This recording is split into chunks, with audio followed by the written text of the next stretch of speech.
Ma vidvishavahai.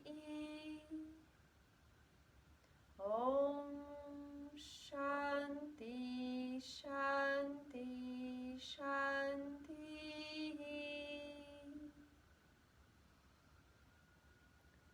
Namastê. Bem-vindos a mais uma aula de aprofundamento na jornada do Yoga. Na aula de hoje, eu trago o tema dos 5 koshas, que são os 5 invólucros que constituem todo o nosso ser. Eles estão associados aos nossos 3 corpos, físico, sutil e causal, que são os Sharira.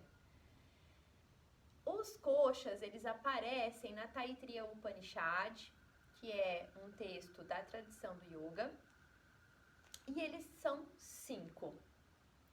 Então a gente vai começar falando sobre o Annamaya Kosha. Anna significa alimento, Maya é natureza, que também significa ilusão, e Kosha é traduzido por invólucro, ou capa, ou bainha. Então, o Annamaya Kosha é esse corpo constituído de alimento. É o nosso corpo mais denso, é o corpo físico. Ele está constituído pelos 5 elementos da natureza, terra, água, fogo, ar e o espaço. E ele constitui todos os nossos sistemas corporais, fisiológicos, a nossa anatomia densa, os nossos órgãos e tudo que constitui o nosso corpo físico. Uma boa prática de asana, por exemplo, ela traz uma sustentação para esse corpo físico. E um corpo físico bem sustentado, saudável, ele é fundamental para a nossa jornada do yoga, para a nossa jornada de evolução. Então eu sigo falando agora do Pranamaya Kosha. O Pranamaya Kosha é o nosso corpo de prana, de energia, nosso corpo sutil.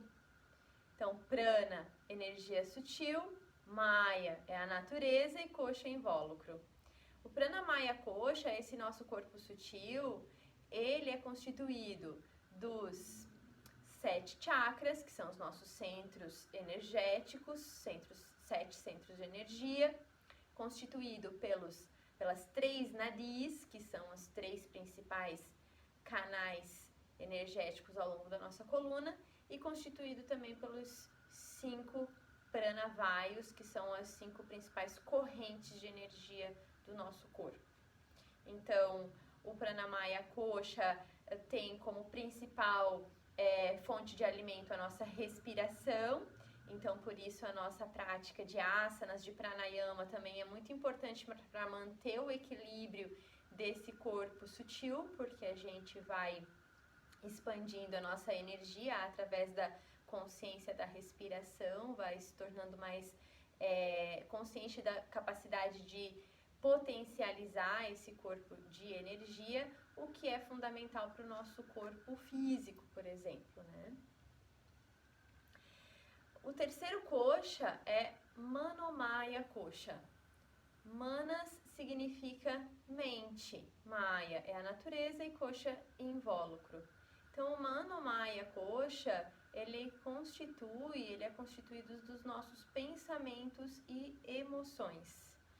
Os nossos pensamentos e emoções que ainda estão muito, que trazem, né, as nossas crenças, muitas vezes crenças que são limitantes ou crenças que direcionam, condicionam de forma bem fundamental a nossa relação com o mundo, com as coisas. Então está associado ao estresse, está associado à forma como a gente se relaciona com o mundo, com a vida, né? Esse Manomaya Kosha. A gente volta a falar mais uma vez sobre a importância dos asanas, por exemplo, porque à medida que a gente vai liberando o nosso corpo de tensões, vai trabalhando a nossa respiração, trazendo mais relaxamento, a gente está auxiliando também a liberar um pouco, né, as tensões que muitas vezes são criadas pelo estresse, pela questão dos pensamentos, pela questão de algumas crenças emocionais. Então, mais uma vez, a importância da prática dos asanas, da prática de yoga, para estar equilibrando esse invólucro, que é o nosso invólucro mental, emocional. Então, a gente agora parte para o invólucro mais sutil, que é o Vijnana Maya Kosha.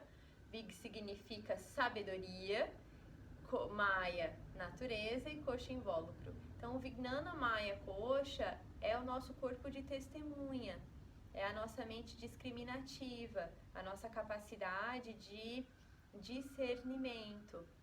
Então, à medida que a gente vai despertando esse olhar da testemunha, que olha para as nossas emoções, que olha para os nossos pensamentos, para a forma como a gente reage ao mundo de uma maneira equânime, sem apego, sem julgamento, a gente vai adquirindo uma capacidade de olhar de forma mais abrangente, de expandir os nossos horizontes para além das nossas limitações mentais, emocionais. Esse corpo de testemunha, a gente desperta ele com a prática de yoga, né? Quando na nossa prática a gente fala, desperta teu observador interno, acende a lanterna do observador para se perceber ao longo da sua prática. Aqui a gente está ativando, então despertando esse corpo de testemunha, esse corpo de sabedoria, que é um corpo mais sutil, que é o Vijnana Maya Kosha. Seguimos então para o nosso Ananda Maya Kosha. Ananda é bem-aventurança, Maya, natureza, Kosha, invólucro. Ananda Maya Kosha, então, é o nosso corpo mais sutil. É aquele que está associado, que nos conecta mais com as qualidades que são da nossa essência. Nós sentimos esse Ananda Maya Kosha quando a gente sente aquela sensação de liberdade, de plenitude, de paz.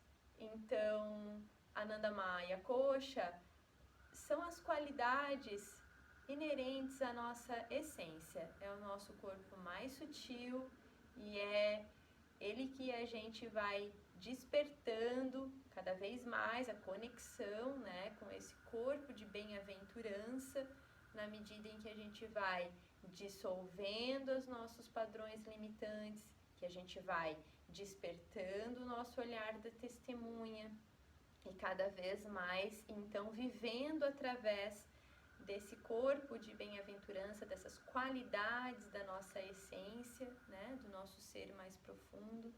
Então, a prática também, ela é um palco para o despertar das nossas qualidades mais sutis. Então, novamente, só para a gente lembrar, o Taittiriya Upanishad vai trazer esses 5 invólucros que estão associados aos nossos 3 shariras, os nossos 3 corpos. O invólucro físico, Annamaya Kosha. O invólucro de prana, de energia, Pranamaya Kosha. O invólucro mental, emocional, Manomaya Kosha. O invólucro de sabedoria, de testemunha, de equanimidade, que é o Vijnana Maya Kosha. E o nosso invólucro mais sutil de bem-aventurança, que é o Ananda Maya Kosha.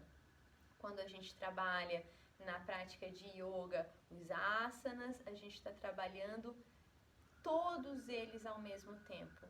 Nós somos um ser integrado, o yoga nos vê como um ser inteiro, então não tem como a gente trabalhar de forma separada, eles estão sendo sempre trabalhados junto dentro da nossa prática de yoga, a não ser que a gente faça uma meditação específica para o corpo físico, com mudras, com respiração, com asanas, uma prática específica para o corpo energético, e a gente intensifica com a intenção aquele invólucro, mas todos os outros também vão estar sendo trabalhados de certa forma.